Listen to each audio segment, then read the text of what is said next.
Oh, there's Kevin in the background. Oh, he's turning the light on.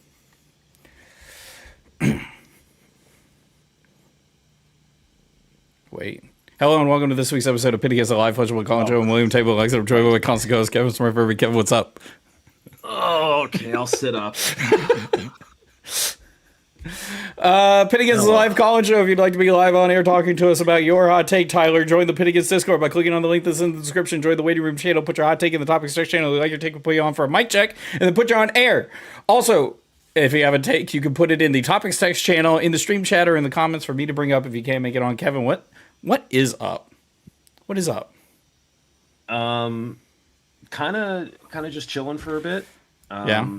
Still doing all my usual stuff and working on some YouTube video stuff and some Prism stuff, but I don't have any events until Nats, so we're kind of just in North America doesn't have any events until Nats, so we're kind of just in what is it? We're in Omen's waiting room. Yeah. Yeah. Skirmish season? None within an hour of me. Ooh. Yeah. One of my But locals that's gets fine. a skirmish. Stage, which I is wouldn't play nice. it anyway. I checked out Jacob Clemens' new list, and I was like, and I read the guide that he posted on Fab TCG, and it was kind of fun. Mm-hmm. I might play that. I might go to a Sage event and play that, especially if everyone brings KO and Guardians. Yeah. Except I've been having Yeah, that seems like an actually good deck besides the one that you wanted to. my other one. run. Yeah. That's behind me. Yeah, But cool. Go get it. we've been having Magic the Gathering pro player Jake Beardsley. Jake Beardsley showing up for Flesh and Blood, and that's going to be another, like Mara, Redline aggro deck, and that is not good for new at all. I believe the phrase that I heard him use was glue eating. Bold. And I liked that. I love it. I love it, actually. But yeah, we're in that waiting room, and that's sick. We have a couple of people who said they'd like to be on air. At this point, this would be an awesome time to go into the waiting room. But for now, Kevin, I made a Bluesky post, and people responded to it, and people are already showing up in the waiting room. We can do all the Bluesky posts, like, you can like maybe read through them, and we can do like lightning round at the end. Yeah. Is that what we do? can. Do you want to lightning round them real quick while people start to get here? Yeah. I can lightning round them. Or get their stuff set up. Some of these might be just like we go, yep, and then we move on. But Sure. Yeah. All right. Gut. Every hero should have a bad generic version with no signature weapon, so that when they LL, players can still play that hero if they really, really want to. I'm talking like blank text box, -1 intellect, -5 health. They're not going to be able to play the hero. That's not. Come on. That's not like actually real playing the hero. solution. So I was like, No. what if there was like a format where you could just play older heroes? Like LL or Sage. If you want that hero and you would actually play it, just play Kitchen Table. That's so true. You could just play pre-armory. Like, I'm gonna be honest, just play pre-armory. You want to play OG, like that's Prism, the format or you're Oldham? actually trying to Play Kitchen Table. You can. That's cool. That's one thing that I've heard people talk about in like Magic, where they're just like they'll like take 2 decks from a specific standard meta, and they'll just play some games of that. And it's like, yeah, Oldham's broken now, but he used to play against Prism, and so if you really wanted to play Oldham Prism at the kitchen table, there's a game to be had there. Red says mediocre cards are worse than bad cards. I have not read through their whole response. I assume it's because I don't think it really, or I have not read through their response. I'm gonna guess it's because it starts limiting design space and they can't make good cards because the mediocre cards become broken or something, and it like traps the hero and it puts the hero in purgatory rather than just like letting them rebuild the hero. The correlation they did was lay to rest versus red Angelic Wrath, where Late Arrest is just a bad card, but red Angelic Wrath is like Mediocre. mediocre.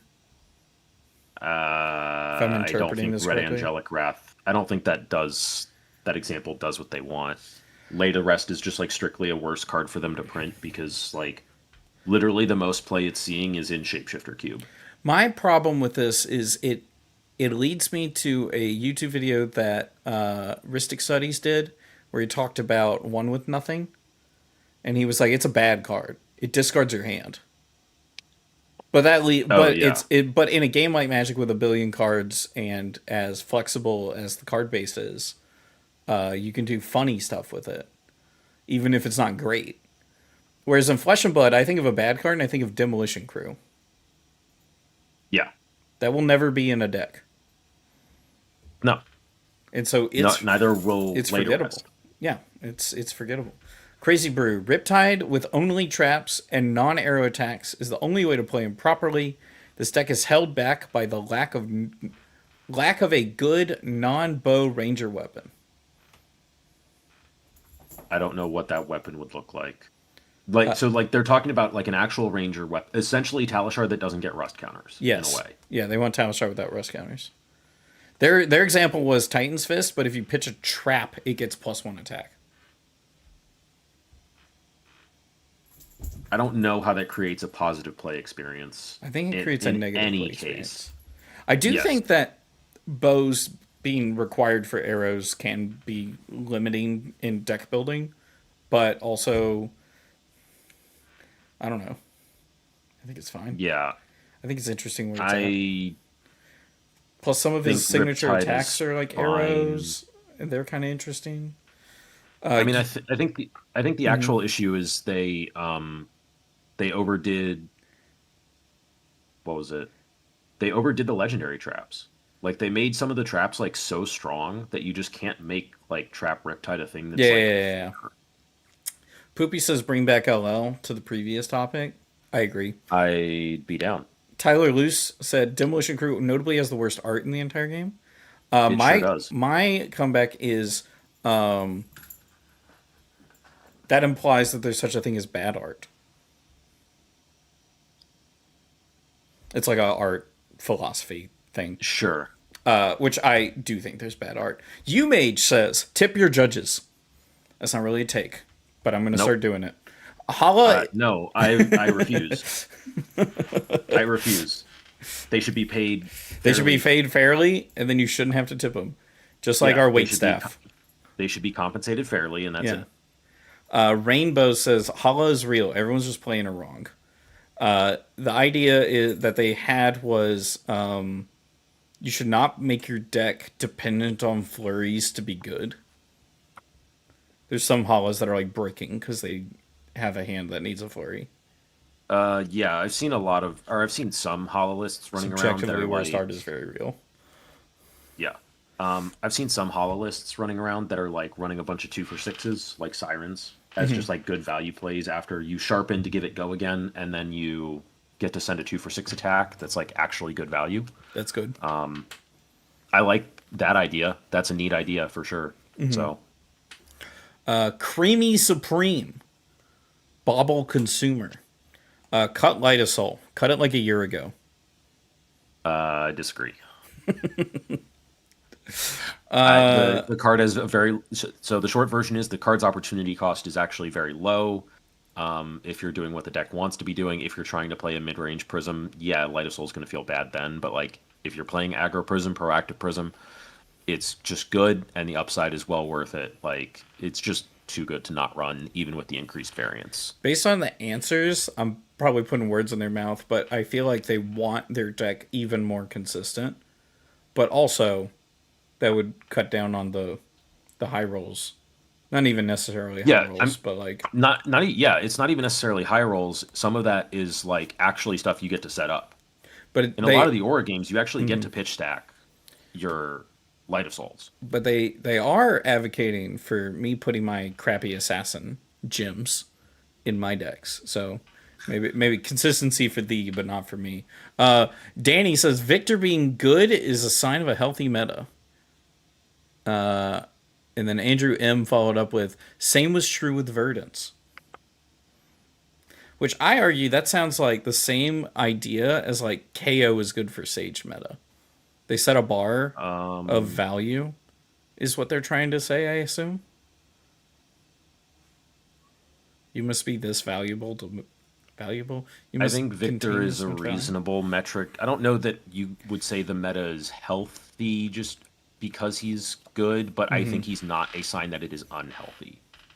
Yeah, like Enigma Victor does being not. best Yeah, deck is Enigma being best unhealthy. deck is unhealthy. Yes. I would say I wouldn't even say Huntsman. I would say Trap Riptide being meta is a sign of a meta being unhealthy.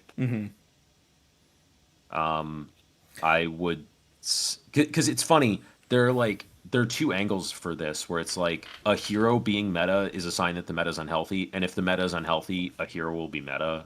Kind of, it feels like there's two Yeah. ways to look at that. So I think Which it those feel like yeah. they should be the same thing, but for some reason it's not connecting in my head. I don't know why. In my head, I think I can define an unhealthy meta easy, and I can't define a healthy meta very well. So like an unhealthy Yes. meta is like one I feel like where the main deck in the format is actually very targeted in its approach. Like if Riptide was meta, the traps is a very targeted way to attack the meta. Yeah. Tekla is also like kind of targeted. Like it's their game plans are narrow, which means the meta needs to be narrow for it to be ahead of the meta, if that makes sense. I think. Like if it can only do like this one thing and it's fairly narrow and it beats this one thing because it's fairly narrow, that means there's only a few things that can be better than.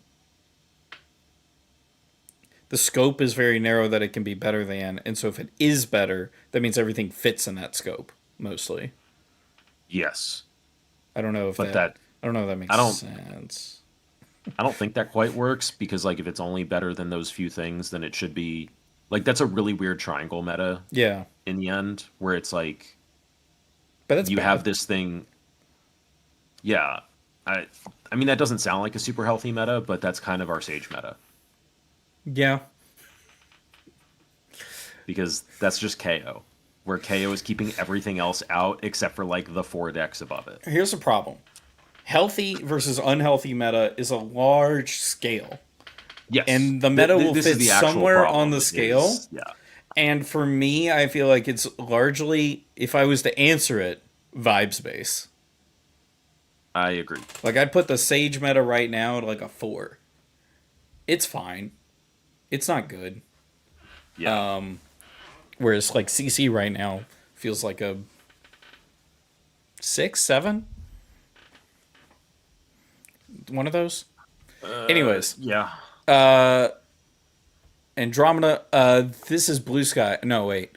They should focus on making new talents, classes, and keywords, despite the word of the game feeling card pull shallow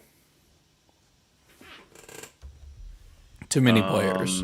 They should print more multi-talent, multi-class cards and mechanisms by which decks can use more of the pool. Keep Gets making new dangerous. stuff. We see that with Upsticks and Run and similar True.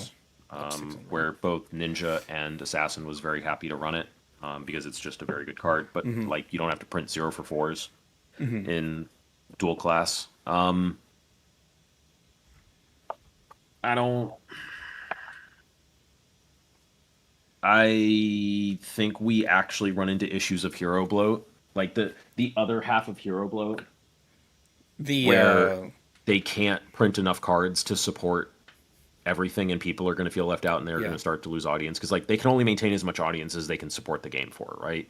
Yeah. So like if they're not able to support the game for every class and talent they have out, they're going to lose some number of players over time.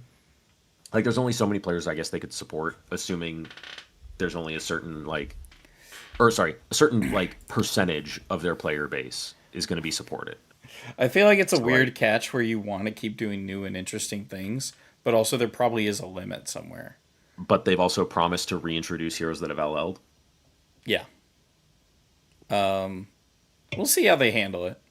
Like And how many of our next 5 sets should be accounted for by LL replacements or other lore considerations? dude, I don't even know. Because we're getting lightning, which is 2 replacements basically.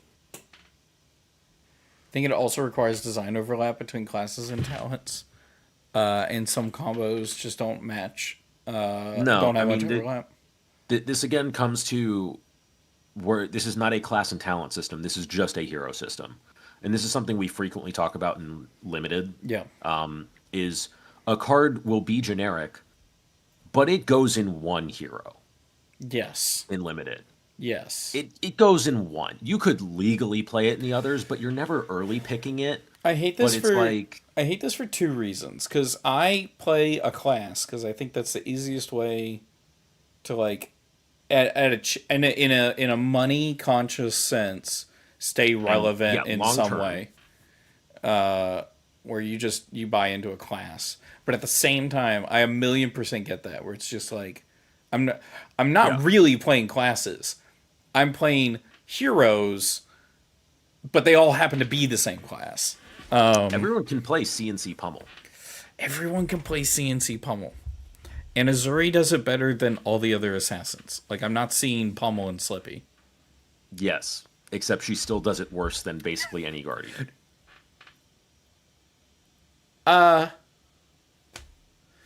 You can do a... She does it at best the same as You a can, guardian. at best... and most at, of the time at does it. very best, the same as a Guardian, where it's 3-card play. But Yes. there is so much setup for that. And you got to have the cards at the right time, like all that jazz. And there's they like a just always have cost the to cards. it. Yeah. I don't know. I mean, like the example for this is you have the 8 common transcend cards, and in limited, some were very clearly Enigma cards, and some were very clearly And in Zen constructed as cards, well. and some were very very clearly new cards. Less so in constructed because Zen just ran all 8. Enigma would True. run 7 plus the Sacred Art was I think where it landed, and then new would depending on the matchup. What was it like 2 to 5? They would run. That was very real. Like 2 into aggro decks, definitely. But I saw Yeah. some lists with like 6. Yeah. But it's like those are not like Drop in the Ocean is not a card Zen is playing because of the effect. He's playing that strictly because it transcends. He does not care about that -1 for his thing Yeah. or their thing. Like It's an interesting topic, and it's definitely the funny thing is it's something LSS has to tackle, and we just have to see how they tackle it, if that makes sense. Like yeah. it's from a game design like theory standpoint, what a funny, interesting little tangent topic you can have. But at the Yeah. same time, this is like so outside of the player base. Like this is just what we hope they do. In a way, yeah, sure. But okay. So, we're about halfway. Wound Liquor. Bonds of Agony is fine. They should have banned Mantle instead. No, Bo- and their first response is exactly why they shouldn't, which is it was a bit much in Slippy because it has inherent go again. Yes, that's And in the I other know- decks, it's also kind of disgusting in. Like, it's actually it's still very good in the other decks. so very good in the other decks. Like, you But- can build Marionette completely around it, and it's also Yeah. just disgusting in everything else. But it's the inherent go again, 0 work required. That is the problem. That's Is when you actually, I huge think, have problem. problems. Because, like, yes, decks should have power cards, yada, yada, yada. I'm okay with... I was totally okay with Bonds of Agony existing in new, even when she starts with 2 pieces of equipment that are both 2 reactions by themselves. It was still very, like, kind of face up. You knew what was happening. You knew how much to block for. You knew what the turn was going to look like. Slippy puts you in a situation where it doesn't matter what you do. And that's the issue with And it. I loved that. Here's the thing about Yes, Mantle. Assassin players loved it. Mantle is more interesting. Mantle is more like when I say class synergistic, I mean to say like there's a loose archetype in Assassins of pulling things out of your graveyard and Mantle Yes. does that kind of. Yeah, with Trapdoor and Codex of Frailty. Yeah. There's a lot of super cool combos that are not busted and take a lot of setup in Slippy and other decks that make Mantle really, really interesting. Yeah. But And it's also like also not that none of the egregious. mantle none of the mantle punishes right now are that bad. Where it's like, oh yeah, you had the mantle. Okay. I Yep, can yep, deal with yep. that. Yeah. But it's like, oh yeah, you had the mantle. I'm getting Bonds of Agony now +3. To be fair, you saying, "Oh, yep, you had the Mantle," is the same. "Oh, yep, you had the for Tarantula Toxin." And some people cannot emotionally handle being tarantula toxined. And so those people might not be okay with Mantle. Yes and no. Because mantle, like none of I think honestly none of the mantle blowouts are quite as none of them are like as feels bad as T Toxin, it feels like. Unless you go like literally mantle into Kiss of Death for T Toxin, like okay. That one's pretty gross. That one's gross. I'll give them that one. But like if you're getting T Toxin and you're not like prepared for it, I I don't know, like you're playing a deck that you're forced to block because your hand doesn't convert any other way, and it's like you need to understand that going in picking the deck. It feels like, Yeah. and at the same time, if you're playing that deck, you probably have access to some anti-prevention somewhere, or some prevention effects for preventing flick and mark somewhere. That like you can use, but unless you're, I guess Victor is probably the outlier. Like, you can get 8 value out of playing Mantle. Like, in certain contexts. Where it's like you take Sure. like a nothing blue 1 power and you turn it into Mark of the Black Widow, Sure. and they have to discard a Yeah, card. Like, it becomes a Justinic. yeah. It becomes a Justinic and it gains an on hit that they weren't I prepared at blocking. But I it's think like if you're playing a blue 1 power and you're holding cards, that is a tell. That is you're the doing something. that is the scene you have 2 floating in a card in hand. Like, that is they're being It's not even shifty. like 1 floating and Tunic Yeah. up. That's 2 float, or that's like you have 2 cards in hand and your Tunic's not up. Yes. Like Lexicon Devil. Assassin being Majestic Slop is a bigger crime against the joy of a bigger crime than Guardian being Block Slop. I think a lot of classes. Well, one, we were just talking about how decks are heroes as opposed to classes, and I feel like Marionette is definitely Majestic Slop, but like Azuri and Slippy are not, especially Slippy. they are And less so. they are less so. But there's a they lot of still other have classes that are. 30 Majestics. There's a lot of other heroes that are Majestic Slop. Yes, I mean in that's Flesh of just Blood. constructed. Yeah. Like the Majestics are supposed to be stronger cards, and they're put at Majestic because they don't want them drafted all the time because they designed this game for draft. So like your powerful cards are going to be at Majestic. That's the way the game is going to work. Is that a benefit to the game necessarily for constructed? Not necessarily. That's why they made Sage. Gunter But Nine. then- Yeah. You see what happens when classes go to Sage and they lose all their Majestics. Yeah. Yeah, where's Assassin? We were talking about new, and it's like you play new for like 2 matchups, and the rest are like, I hope they don't bring any aggro deck. Gunter 9. A warrior will never be a real class because Brian Gottlieb and James White secretly hate it.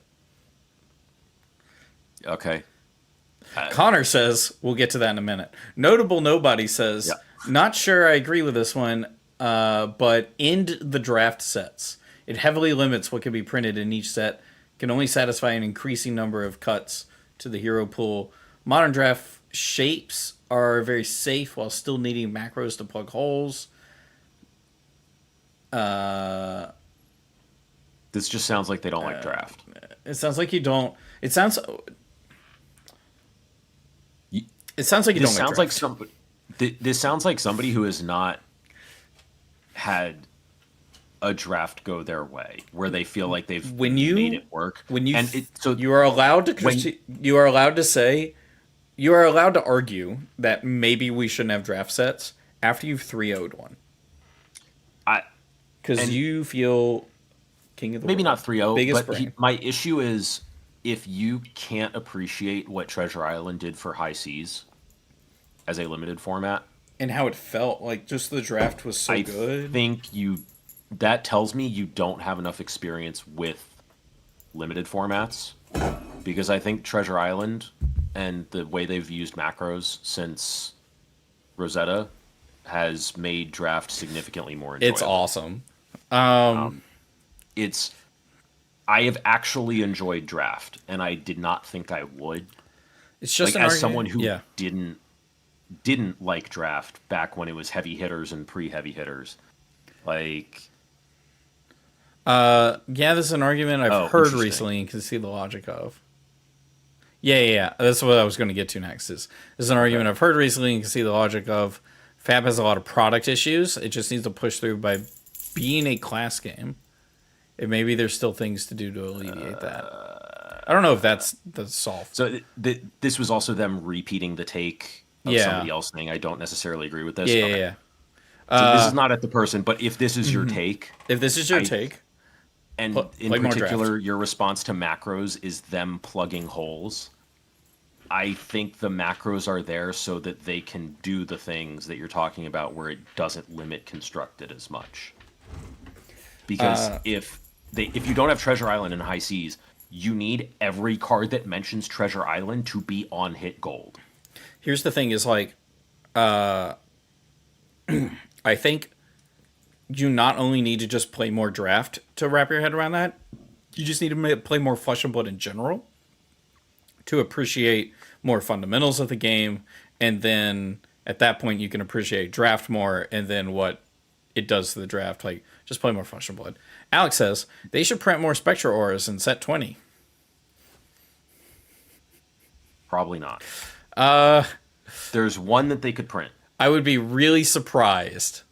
Depending on what they do with set 20, if it is Monarch 3, like some people theorize, if they are printing more Spectra Auras, there should only be one or maybe two, and there are ways to protect Angels, and they get to ban Arclight Sentinel. That is the only reason they should print You've been more bringing up that one for a while. I have been, Yeah. because, yeah, It just says like Spectra, you cannot target Angels for an attack or something like that, or well, I would Angels also lose want to ward. protect, I would want both. It wouldn't even necessarily need to be Spectra. I mean, it would probably be Spectra for some reason, but also it would, like, only last a turn. Angels like, I lose would- ward and cannot be the target of an attack. Is that too much? That's almost what Arclight is. Yeah, I guess That so. is what Arclight is. That is what Arclight is. But then you can still target me. It also is not Does it cost necessarily... 4? I don't know. Probably costs 4. Because the downside of that is if I take my usual pivot at, like, 2 health, my Angels no longer have ward. Yeah, you can't just like. That's funny. I can't cover myself with the Angels. Now it is funny if I flick knives because I'm attacking you. To like try to threaten popping the Angel and you play that card. Oh, if and I it's could, like, instant speed with that? like if it was just a yellow could instant be. light. Yeah, that's probably why it would have to card. cost 4. But, like... I mean, I've been saying this, like, the whole time I've been kind of public There's facing actually as a there's prison actually so person. many It's like- problems with the idea I came up with. The more I think about it, that I hate. So I mean, yeah. like you're attacking an Angel and then you instant speed that in, and then it's like, well, they can't be the target of an attack anymore. It's like, where does that No, lead? it would say they cannot be declared as the target of the Okay. attack. So Yeah. if you have played the attack and it's on the stack, they've already been declared as the target. This That's is why the part ALS where I get doesn't to work. reveal to everybody. My name is William. It is not Joshua Scott. I'd be very curious to hear Josh's thoughts on that. Actually. Yeah, How well that is would interesting. work, or Yeah, how that- many rules that would mess up. But no, I think they're not going to print any more Spectra. They clearly don't want to be doing that, and I think they don't want to take Light Illusionist that way. All the cards they've given us are stuff that's pushing us towards Heralds and Angels. And yeah, I don't think Spectra... I think they want Spectra to not be the mainstay of Illusionist, and they're kind of stuck with it for Light Illusionist. So, All right. Well, we've gone through them all. We did it. Cool. Do we want to grab? I believe it's going to be Connor, aka Fire020, Dealer's choice. first. Whatever you like. They were here first. They've been here longer. Mm-hmm. So Yeah, I'll go they've been in grab them. chat. They've contributed. And Yeah. also, this is the part where I get to tell everybody that I'm Kevin Murphy. If you're watching the video, that if you had that take and you're listening to this now, and you have problems with what we said, which is completely fine. This is a live call-in show. Just call in and talk to us about it. You mentioned my take the other week, and you did not give me the correct, what was needed out of it, and I didn't get my take properly represented. Show up. Come here. I'm right here. Give it to me. We can fight.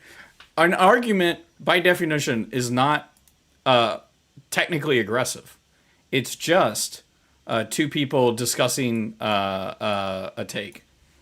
It's an Americanism that arguing is a negative thing. But for right now, I gotta pull up something on my phone. We got a caller. What's your name and where are you calling from? Hello, I'm Connor. I'm calling in from Texas in the United States. Oh wow, how interesting. What would you like to talk about on the show? So I was wanting to talk about something that I've been hearing floated around, that Gravy Bones is an illusionist, which I disagree with, and then kind of generally just the trajectory that it seems LSS is trying to take with Illusionist moving into the new set. Okay, interesting. I guess you want to elaborate more on that, like what people are saying, how you push back on Yeah. it. Yeah, so I've just been hearing generally that, I think there's a lot of confusion when it comes to, maybe not confusion, but like perhaps maybe a misrepresentation of some points due to the kind of polarizing nature of board states in this game that is, effectively a game of flinging burn spells back and forth. And it's a little, reductive to start classifying everything under the Illusionist banner just because Illusionist was the first class to kind of interact with a full board state. So the thing that I was kind of trying to outline was, and please feel free to correct me on Prism. I joined the game way after OG Prism, so I'm functioning off of word of mouth here.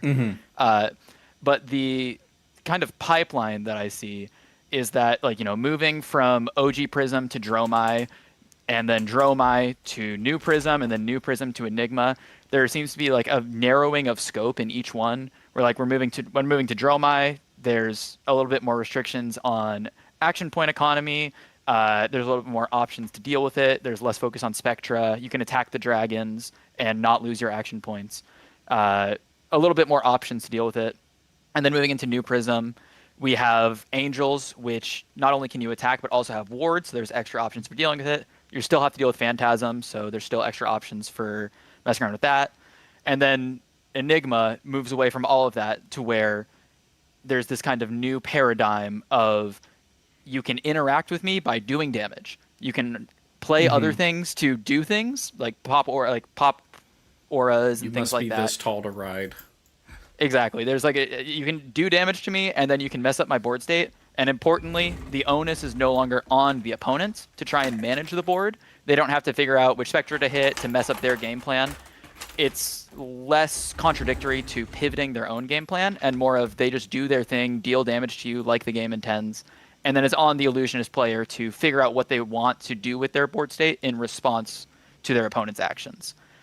Where great, and they've actually, LSS, I did go looking for articles earlier. LSS specifically mentions that part of Enigma's design, and the thing they're most proud of and why they think she's the best designed illusionist, is because the onus is on the Enigma player to manage the board. I think that I have the direct quote, if I can find it real quick. Yeah, so previous illusionists were known for forcing the opponents to deviate from their core game plan, while Enigma puts the onus on her pilots to navigate these complicated board states instead. And where that gets interesting is if that's the direction for Illusionist, Gravy is kind of contradictory to that. Because Gravy's, by definition, way of putting allies on the board, and especially Chum, like, a postmark ally for the deck, forces the opponent to change their game plan and interact with this sort of board state. They can obviously like ignore it. Gravy is much more funneled than a lot of the more previous board state decks. Action points are very hard to come by. It's a lot harder to deploy allies, etc. But it's still something that forces the opponent to deal with directly, which means that there's going to be the polarizing matchups of some decks just aren't great at dealing with allies, as opposed to something like, a ward state that you deploy tall damage onto. So I think that a lot of the idea of Gravy being an illusionist is kind of like that old style of difficult to deal with, changing convoluted game plans. But it seems like the direction LSS is taking the class is more towards the managing secondary resources and generating these things that the opponent doesn't have to worry about, but there's all sort of tricks and maneuvers involved to kind of mess around with it. If I may interrupt for a second. Yeah. Tommy Fresh and Buds is in chat, and he said, tuning in now, but I disagree with everything. Thank you, Man. Tommy. Thank you, Tommy. You said illusionist. My argument's been foiled, so it's so So All I you had will, to say was illusionist. for so him. I will start with a little bit of history, having lived through Prism. Prism 1. Having lived through COVID and Prism 1, I can say that, like, what it felt like is it's a, I call it a combo deck. It's a board state deck where you're accruing resources on the board, but they juiced that into oblivion in the sense that it was the most gatekeepy thing ever. Imagine decks with the quality of maybe even a little worse than modern Betsy fighting actual LL right now, Prism. It is so wild, like the quality of decks was just so huge. It was actually insane. And like 40 zeroing games was not only like a thing that definitely could happen if you just chose to play your favorite deck, but it doesn't even give a picture of how little you had in that game. Like 40-0 does not explain enough. It's 40-0, but the 40 is plus everything that's still on the board, which is probably like 20 value. And so it's probably more like a 60-0 game. Wasn't there someone who won with like young Prism after OG Prism? Yeah. They had to I believe they were day 2 of New Zealand Nationals. They had to rule change that young 2020. heroes can't be played in CC because it was so egregious. Yeah. 2023. Which is awesome. 20. No, No, it was 22. I mean, It was yes, 22. but no. Like, if you're playing Yeah. against that person, this is the worst day. You're never playing the game again.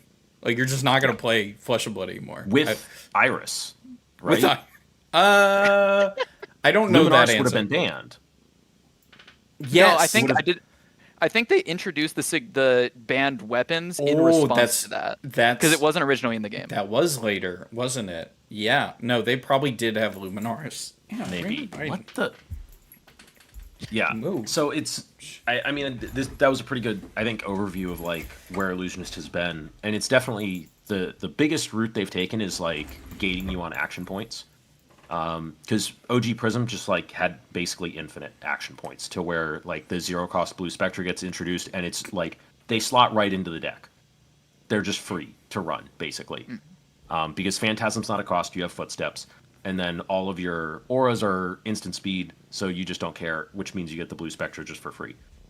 They slot into your deck great. Dromai, they limit it slightly by giving your board state Phantasm, so like it's your auras, except they're allies that can now be targeted, which then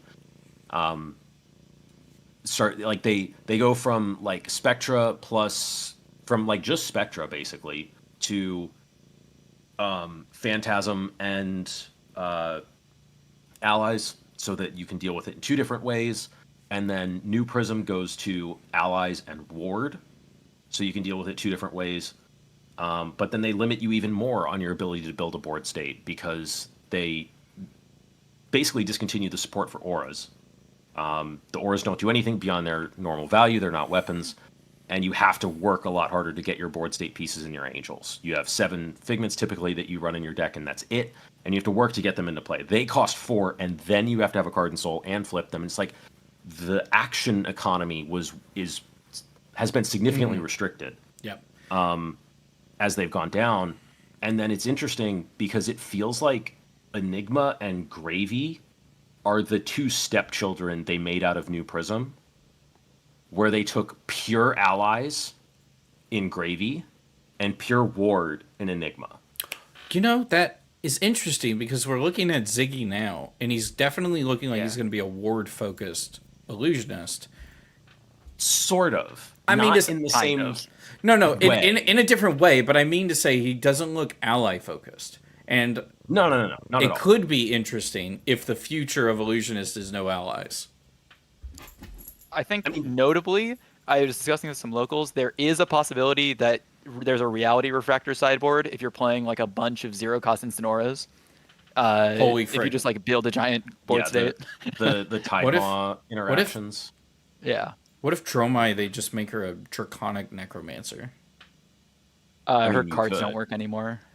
I mean, you rebuild the card pool. You just from the rebuild ground it. up. Yeah. But like lore wise, that's possible. Like, I think that's There's gonna be interesting. There's gonna be a lot of people with marvels, including Oh, they'd me, be who are so very good. mad. They'd be, yeah. Very upset. Very upset.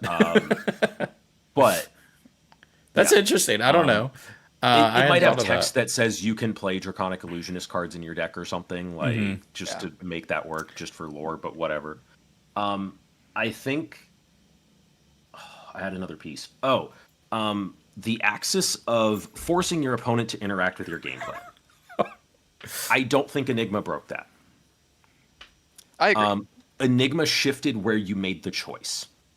She shifted it from in-game to in-deck construction That's gross. and deck selection.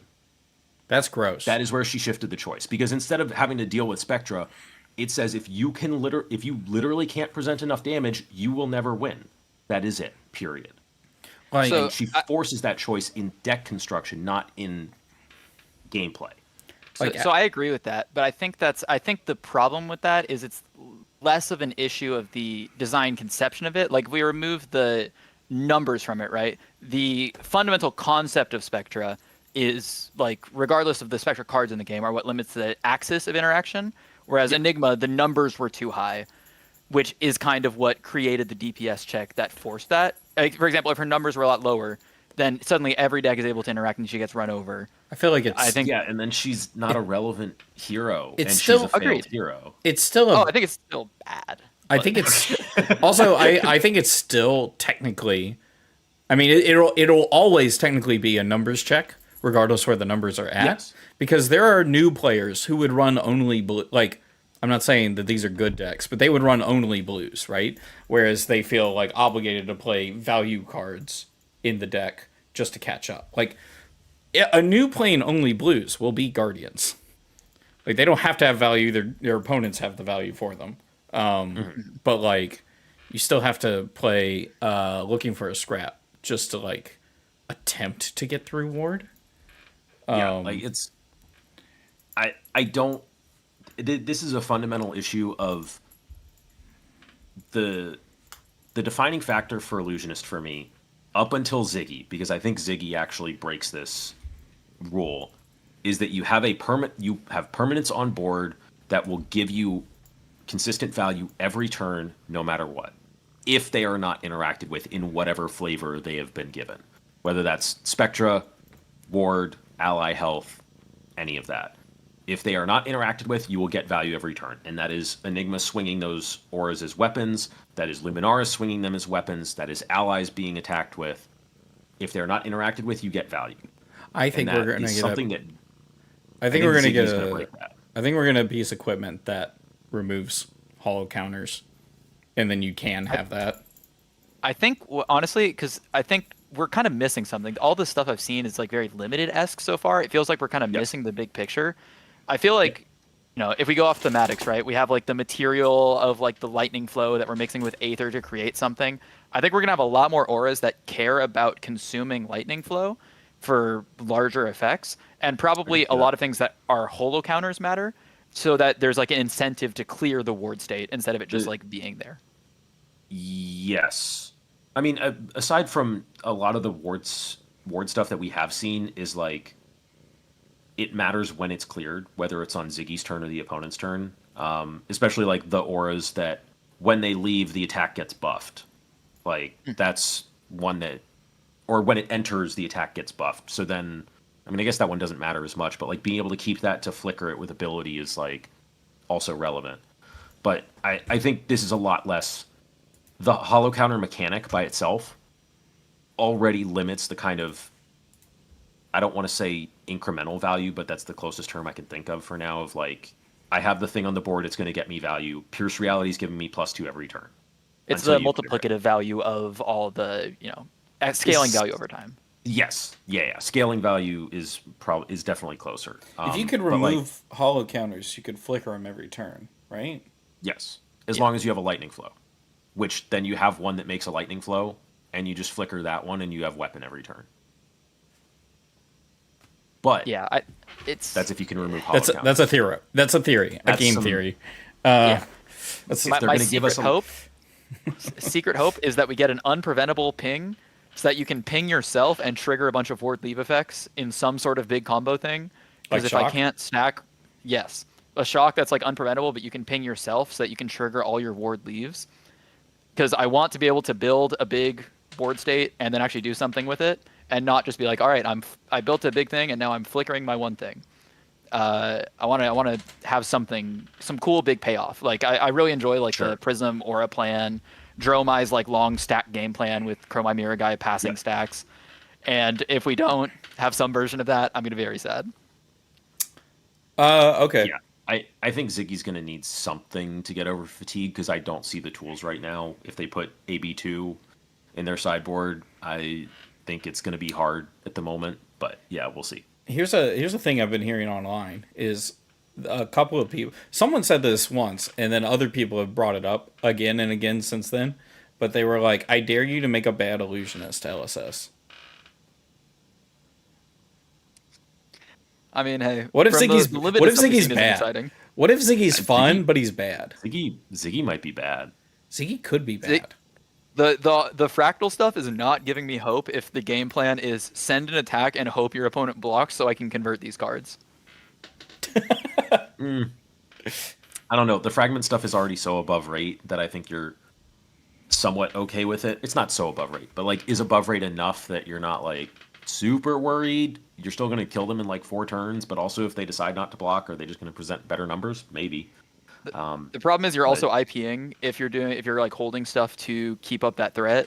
So you're kind of doing the 2-card 7 anyway if you're IPing, Kind of, but I don't know. I'm curious. We need to figure out a lot more, because I agree there are pieces missing. Well, yeah. Yeah, very Right much now, looking forward to so. spoilers. Yeah. Okay, but Gravy. Before they release Third Luminaris, correct. But Gravy though. Yes. He different. I think Gravy is that kind of stepchild where they took allies and put everything into focusing on allies. They also then, I agree that they gated action points one step further, but I think Necromancer clearly has its roots in the Illusionist. If I could tie this back to the top of the take, I believe I agree that Gravy is also the direction that a semblance of the direction they want to take allies, right? From the concept that they had in other Prism. But in that sense, he is a derivative of an illusionist, but the reason he's Necromancer is a funny take, but go with me on it, because it's cool. You're not wrong.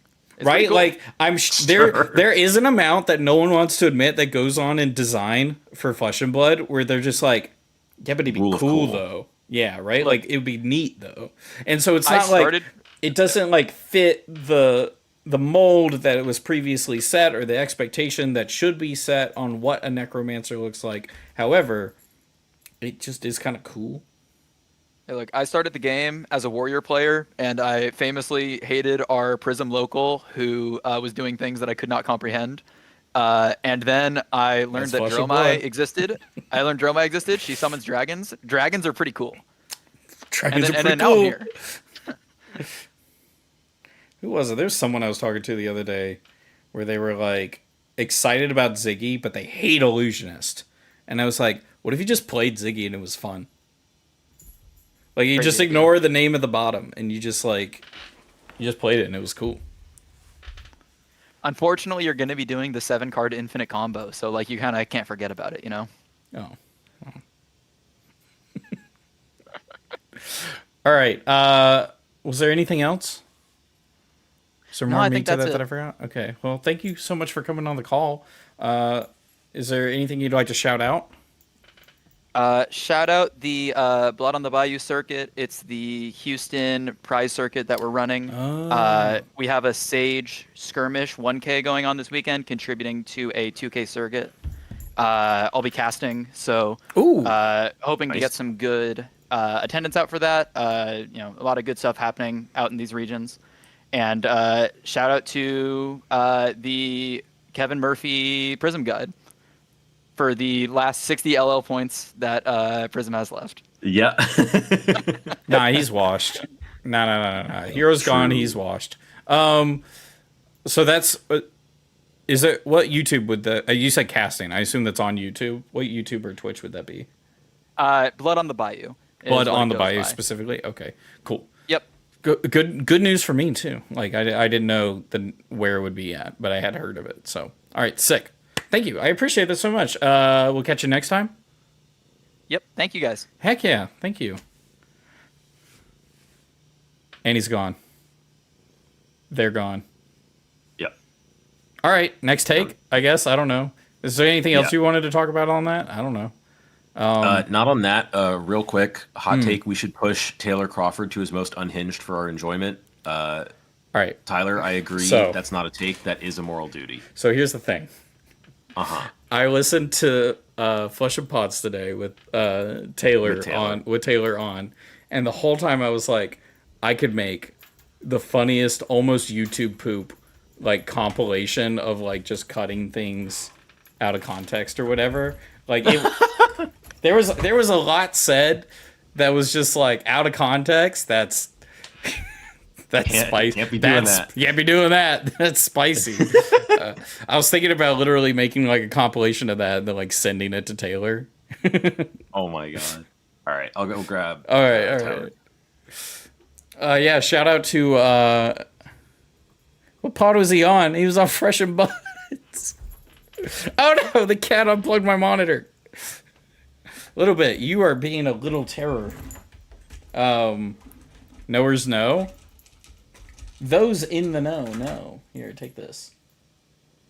I think I'm just feeding the bad habit of he bites me and then I give him a treat when I'm trying to pacify him from biting me. Maybe I'm a bad parent. What do you think?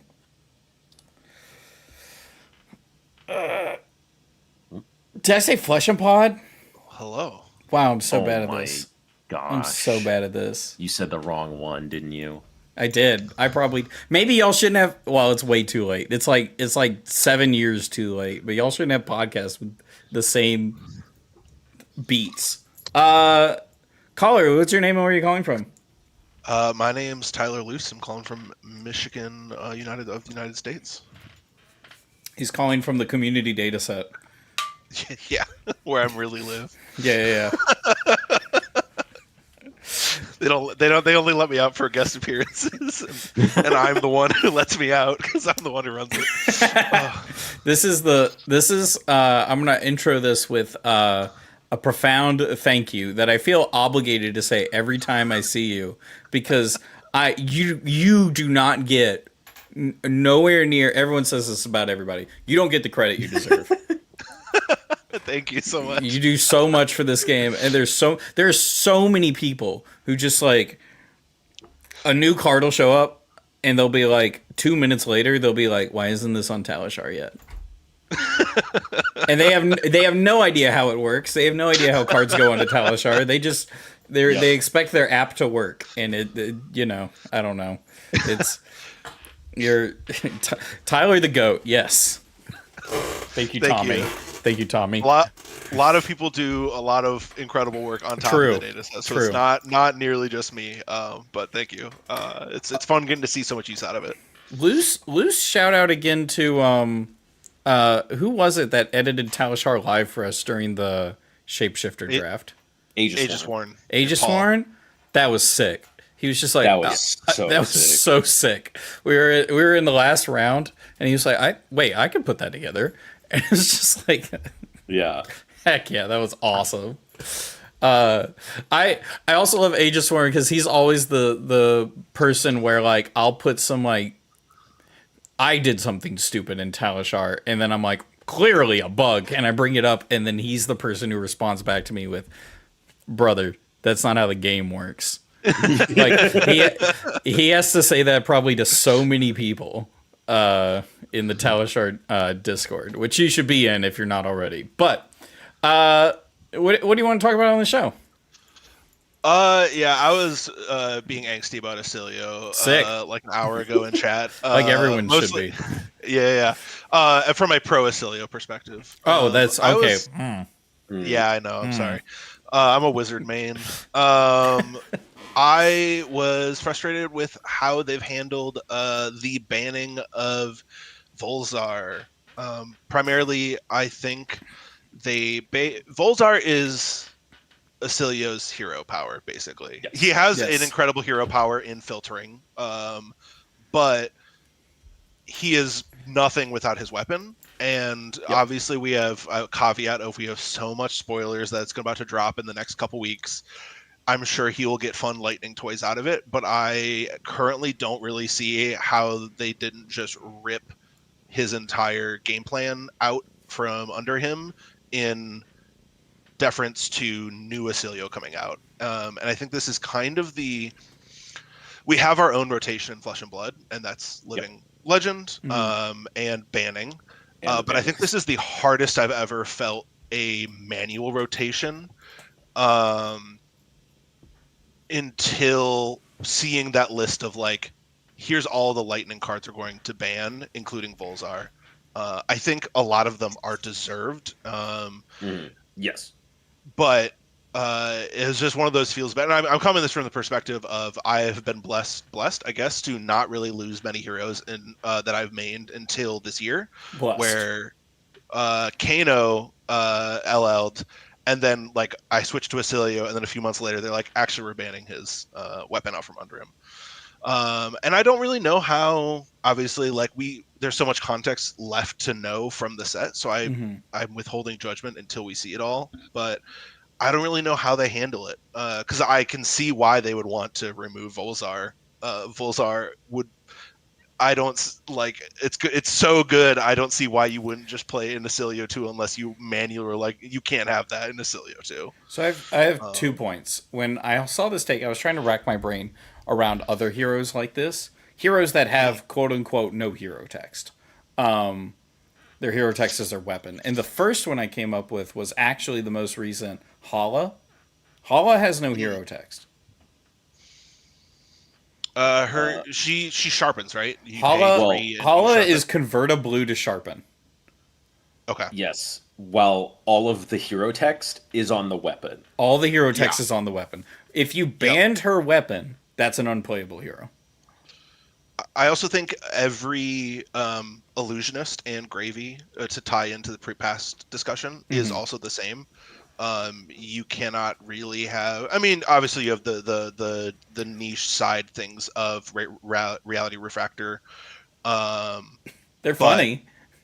I mean, and in some cases, I think like there were like meta takes to say I'm going to play with reality refractor, but the main playstyle you think of when you think of an illusionist is their text. Weapon. Like Dromite doesn't work without her weapon or her hero text. Prism, yeah. Prism, as we proved, was bad until they remade her hero by giving her a new Luminaris. And that's what I was going to say, is what if we get Volzar 2? Not Volzar, no, Volzar 3. Not like, whatever, we get a different Volzar. That is like the opposite of how we had Angel's Fury and whatever you're dealing with now. So Celestial Fury and Angel's Glow. Yeah. Angel's Fury and Celestial Glow. You do the opposite, where Volzar is actually powered down. You have one in, I don't know, it costs 2.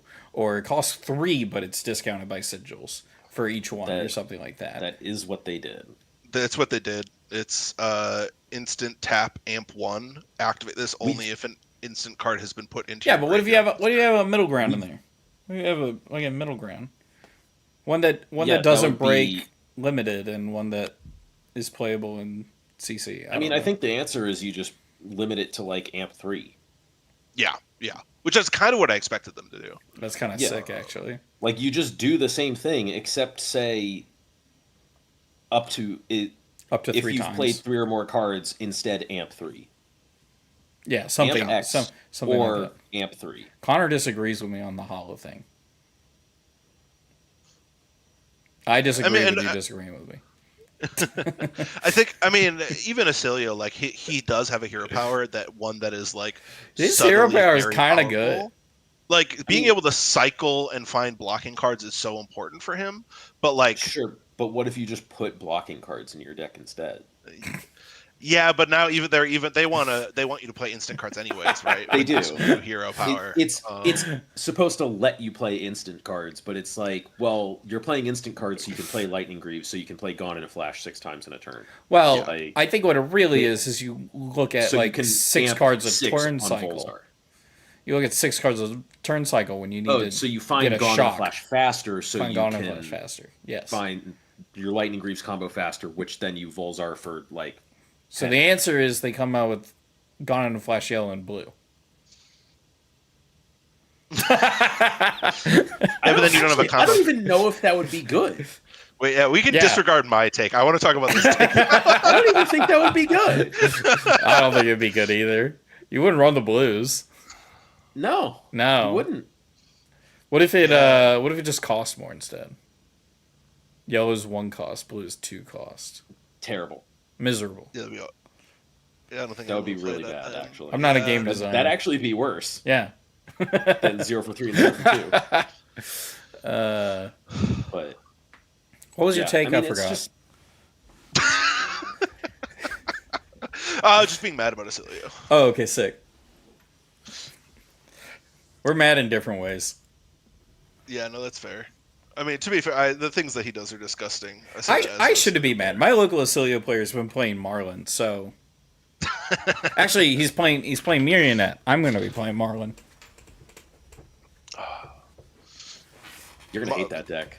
I love. Locally, Marlin is. I've seen more people tilt out at Marlin than I have Illusionists lately at my local meta. Oh, yeah.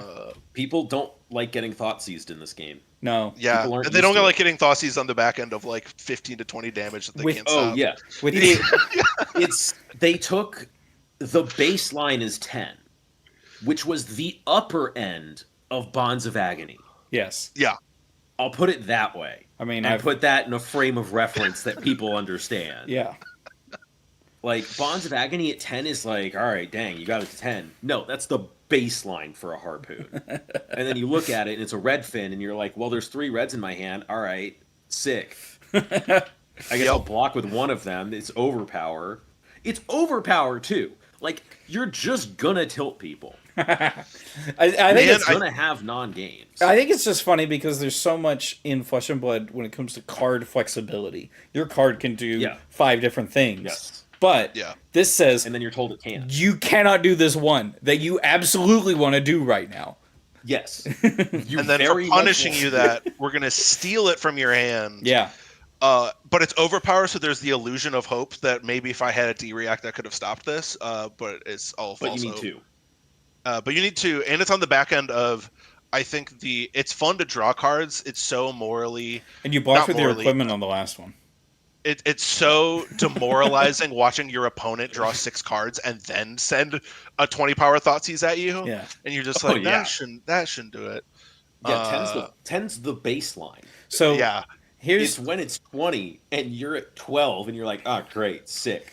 so I'm Love gonna this. share some self growth that has happened over the course of Flesh and Blood. When I first started playing Flesh and Blood, I was scared of a lot of things. Oldham, my locals, not having a weapon was one of them. I thought not having a weapon was a sin. Like I was like, I have to have a weapon that swings at all times. If I go to 0, if I go to 1 card in deck, I need to be able to deal damage. It's not really Flesh and Blood anymore. I've grown up a little bit.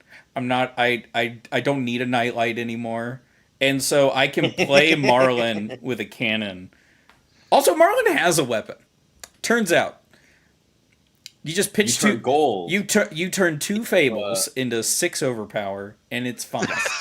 Yeah, exactly. You turn two Yeah, you fables do. into 6 power, and Yeah, it's you do. fine. That's So, just like- sledge. Yeah, that's just it is. It's expensive She's just got sledge. sledge. It's like I a don't know what super people want. expensive sledge. Now you do have to set it up a little bit, but like the idea is still got to. there. And it's like, yeah, I can play Marlin. I like on hit effects. That's what I learned about. It took me Oh, no, you're 3 gonna- years, but I am so on hit pilled. The first game you're gonna play, the deck is gonna work perfectly, and you're gonna love it. I'm gonna be like this. I'm And the then your greatest first flesh and blood game- player. The second day is going to feel miserable because you're gonna draw no arrow in the first 12 cards, and be like, Yeah. "What do I do?" I'm gonna be like 3 oak. Pass. And you're like, I didn't draw a card. I have a 7-card hand. And I can't do anything by crack it. gold, crack gold, crack gold, pass. Pass. Just wait till you do that against a Dio, but you just sit there with 6 cards in your hand, and you're like, "Yeah, you want to hit me?" All Marlins are fully off the riches loop. Well, we don't need it anymore. Well, I'm a little surprised with like the fatigue variants of Victor that have popped up, but sure, that is true. I'll let Taylor handle that. I will say there is. I don't want to come on and just like cube shill, but one of my friends. I think you opened it the Marlin Power Hour. That's one of my local friends. It's supposed to be a full health Marlin UPF deck where it's a shared deck, and you are all manipulating the top of the deck together and trying to launch massive overpower attacks at each other. We played it before our armory the other day, and I knew I loved it when someone pitched to, because everybody starts with like a full Marlin suite of equipment, and then it's the quiver of rustling leaves. Someone Yeah. pitched a quiver of rustling leaves and flipped over a Riches of Triple Donny on top, and I was like, I'm the start player, I get to draw that first. And so my friend goes, no you don't, pitches Eye of Ophidia to his thing, pops it to the bottom, and then everybody just starts grabbing arrows off the top. It was incredible. So so it's please- 4-player, It's 4-player. You play 4-player UPF rules, shared but deck. 40 health. 40 health Marlin. That's Yeah. gross. Of course you need Please 40 tell health. me there's when it lasts 2 multiple Eye of turns. Ophidias in this cube. In this I tower. think so. Let me pull it up quick. It might be a one of. There's a Listen, lot of. it's not there's cube like unless there's like 4 plus fables in it at this point. It's not cube without Yeah, that many it's fables. 4 players. UPF rules for targeting. Single 100-card deck. You share deck graveyard banish zone. All players are adult Marlin with the same equipment loadout of Crown of Dominion, Trench of Sucking Depths, Gold Baited Hook, Sea Lice Sarong, Hammerhead, and Quiver. And then there's one of each of Eye, Authority, and Riches. There's one of each of the King Kraken, like the King Kraken, King Shark. There's like 2 of the red, yellow, blues. Then there's 18 rusty harpoons. Yeah. Oh my gosh, that's so many.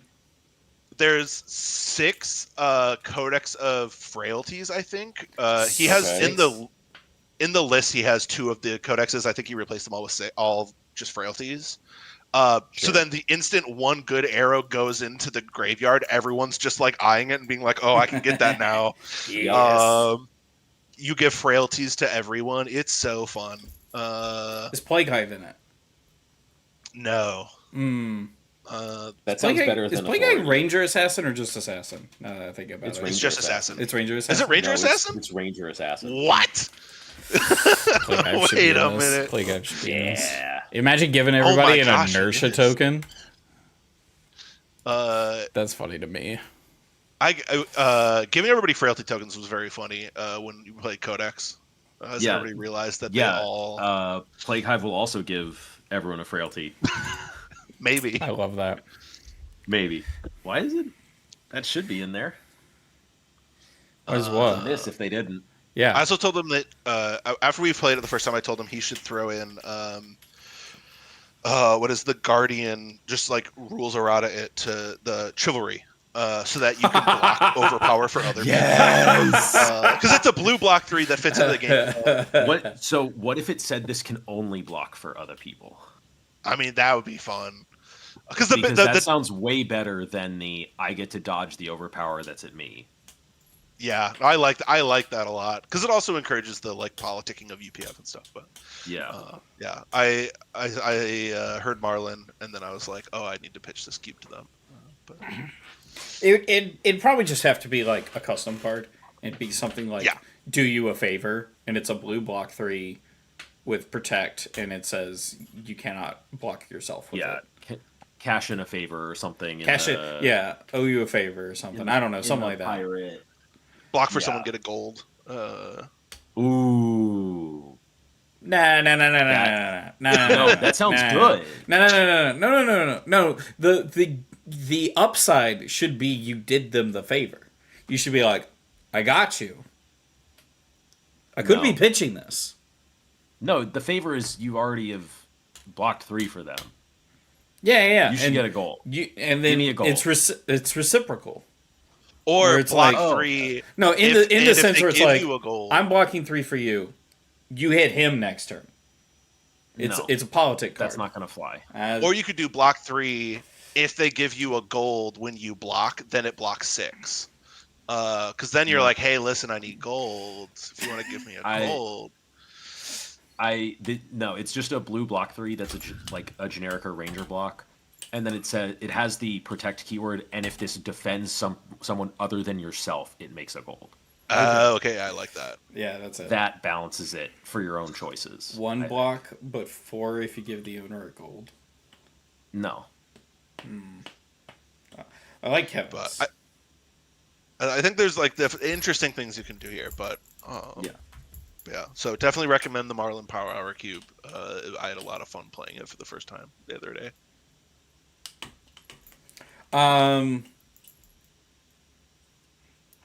Yeah, I keep hearing people say that with the projected Acilio bans, that we're obviously getting something crazy in the next set. And I don't know that it technically implies that, but I don't know. LSS has been funny lately where, like, some could maybe argue you do this so that the other heroes have a chance to be in the meta in the next set, after the next set or whatever. Where it's like maybe Acilio Mario is too powerful to fit these heroes into CC at the moment, even tier 2. Or, I don't know, Acilio might get something crazy, but banning Falzar is huge. But also, Falzar is kind of a silly weapon. It is. Yeah, it is. I mean, to be fair, it's kind of a silly weapon. Yeah, fair. I think it falls into an interesting place with maybe the disconnect between the marketing hype cycle and the dev cycle of they're being proactive about, which I very much appreciate about them being like, hey, listen, don't go out and buy these cards. We're banning them when the set comes out. You don't want to waste your money on these lightning cards. Go and look at the spoiler season with the context of these cards will be gone by the time we hit there. But then they release that early enough for us to have heads up on it. But then now we sit for a month and a half, 2 months ever since I forget when they announced it. Yeah, well, they want us to play Sage. It's skirmish season. Not necessarily lame duck format, but more of like, I get to know that you're taking away a card that makes my hero sing, but I have to wait a month or two to know what are you giving me that is going to maybe offset the pain of that. And it's just, I don't know if there's a solution for it. It's just, I think this is an interesting like case study of like what happens when you have like the marketing doing the thing that marketing is supposed to be doing, which is like, hey, we're going to hold cards and make you excited for the new set. But then product is understandably trying to be like, hey, listen, we don't want to piss you off with buying these cards you don't need yet. I feel like this might be a hot take. What they did this time, they should do every time. For this kind of situation of I'm going to ban something because we're coming out with something. I feel like they should do this every time. This is like, in my opinion, the perfect amount of time for people to not have fully bought into something. But also, you get an idea ahead of time if you're playing Acilio, what's coming. You still can play Volzar right now. And there's also people who are experimenting without Volzar right now. And so, like, but it's not also like a year out. Like, it's just like a month or so. I forgot how long we've been waiting, but Yeah, I do appreciate them giving a I- heads up, and I do think like it's preferable to when they did what was it right before PT they banned up sticks and run, Yeah. right? Yeah, yeah, Because Ira Before was like Memphis. before Memphis, because Ira was such a problem that they were like, sorry about that, guys. Sorry, not upsticks, needles. Yes, needles. That one. I feel that like one, yeah. I feel like there's going to be no perfect solution, Yeah, Yeah. no, that's fine. and that this is admittedly my favorite, but also probably the best in my opinion. Yeah, and I think this is also an interesting edge case with the whole like banning a weapon so tied to the hero identity. Yeah, Like, that's also interesting. I think if they do this in the future, I'm guessing they won't likely run into that again, just because there's not many heroes that fall into that issue. So I'd like to see them do it again. Because Needles was different. You could run Kodachi, but that is Yeah, it's not the same. strictly Obviously, it's strictly worse. But like, you have an alternative. Whereas Acilio's like, I guess I make an entirely new deck with Waning Moon, or Yeah. use this new weapon. I also like Surge is a weird mechanic, where it's like when you surge like 10 over, that feels miserable. But when you surge like 3 over, and then you just like, you gotta like look at them, and you're like, what are you Yeah. gonna do about it? You have ways to play around it, maybe. Can you do it? And then when it's like 4 or 5, and like they can't play around it, like that's also like kind of reasonable. yeah. I Surge is a funny mechanic that I do like, but when it's Surge bigly, it can be less fun.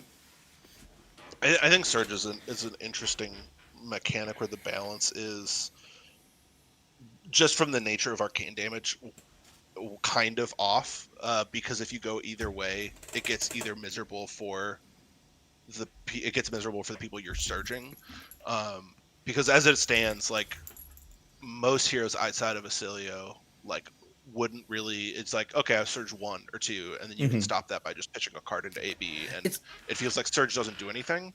But then it feels awful to pump a spell to the point where you can't interact with it, and then a massive surge effect is happening, like Mind Warp. It's also interesting, now that I'm thinking about it, about how where Volzar leads to you don't know how big the arcane's going to be. Like, In terms of your opponent sends their first attack on the turn, and you're like, if they end on a spell, how big is it? okay, yeah. It's not the flat amp 3 that Millennium Tree gave. Yes. And so that's also interesting because when it comes to deck building, right now I'm playing, a number of assassins, but like generally it's just AB1. When Volzar goes away, if anybody playing Acilio is playing like Waning Moon Acilio, if I have the sideboard slots, then I do AB3? Like, I'm bringing more Arcane Barrier without Volzar.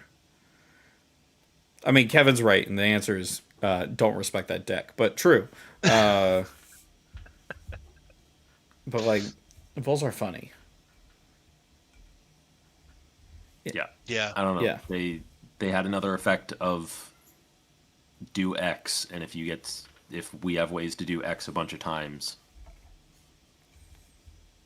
it's gonna be good. They put multiplicative damage scaling back in the game, so Yeah, unbounded X on anything usually leads to some feels bad when someone breaks it.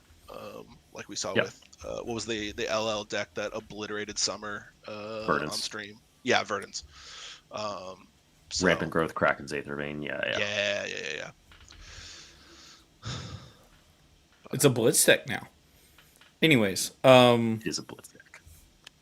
I think it would actually be cool if there was one that was just like, it just did flat amp 3. Right? Like, I don't know what it is. Asterisk. Like you pay 3 and it's You mean amp 3. capped? No, like it just, the weapon is amp 3 or the weapon is amp. You cannot do No? pay 3 amp 3. It would have to be at least. Okay, I'll put Pay it this 4 way. amp 3? Verdance's limited weapon was pay 3 amp 1. Okay. Yep. Nope. That's a good point. I think it would be interesting if the weapon was larger than amp 1. I don't know what that would look like. I think there would have to be a mechanic to do it, but I'm not a wizard player, but I think that'd be more interesting. Oh well. I think we beat this to death. Is there anything else you want to talk about? Nothing on my end. Well, thank you so much for coming on. Is there anything you want to shout out? Sure. I run the Fab Cube and the Fab dataset. So if you want to make cubes, feel free to make cubes and talk about it in the Discord. It's Like been we fun did. seeing. Yeah, that was a lot of fun watching you guys play that cube. So I'm hoping to see more cubes happening. I will be. I think I talked about in the cube Discord with you guys, but I'll be at Nationals and hoping to get some cube running and organize some cubing. So if Me and you anyone are wants cubing to- on Friday. I've already decided. Yeah, oh yeah. We're Friday cubing. So I will be very excited to cube with people, and Heck if anyone yeah. wants to come talk cube, hop at the Discord and hang out. Heck yeah. When you get another spoiler card, do we get another video game? LSS has to decide first to give me another spoiler card, and no. then we'll see. Alright. That was a lot That of was work great. for a spoiler. That was, Hey, no, I'm glad it was you enjoyed great. it. I loved it. So, I loved it, I and then I do- loved like getting to it, and I was like, wow, it's actually like really interesting, like the progression of what it feels like fatigue is getting to me over time, and you're like, actually there was like 7 other things I meant to put in, and they just didn't pop up, and I was like, oh, Yeah, oh, it was supposed to be deeper than that. All right, yeah, that's what happens. You make a game in like a day and a half. that's completely using reasonable. I scavenged code from the other video game I published like during the pandemic. So, Yeah. yeah, thanks for having me on, guys. Oh, thank you so much for coming on. We'll catch you next time. Yeah, talk to you guys later. Heck yeah. See ya. See ya. All right, Kevin. We're way over. yeah. Do you have anything else you wanted to bring up on anything that we've talked about today? I'm good. All right. Well, remember to go check out our merch at the tablepit-shop.fourthrow.com, where you can get shirts that say things like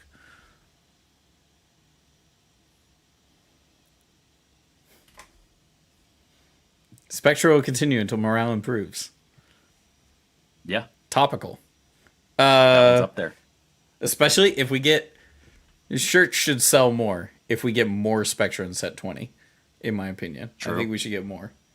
And if you want to help make this stream look nicer and help us get supplies for our project videos, support us at patreon.com/thetablepit. I'm getting a video out as soon as I can get a video out. And I'm going to need supplies for the next project video. And I was able to get some. And for this, I was able to get a brand new microphone. Specifically because of Patreon. So thank you so much for patrons. Kevin, you got any shout-outs? Nope. Not this time. I'm good. Understandable. Yo, when's your next video? Probably Monday. Oh, sick. Do I know what it is? You'll see what it is. You should know what it is. Do they know what it is? Yeah, it's just like the Prism update post pen Oh, okay. stuff. Sick. Thank you all so much for watching. We do this every Thursday. We also have No Blocks, a Chill Tower Show stream where we do and don't block on Saturday mornings at 9 a.m. We got a new HUD because we had the Halo 3 HUD, and now we have to continue the 3 theme. We have the Dark Souls 3 HUD. Okay. Yeah. All right. Well, thank you so much for watching. Bye.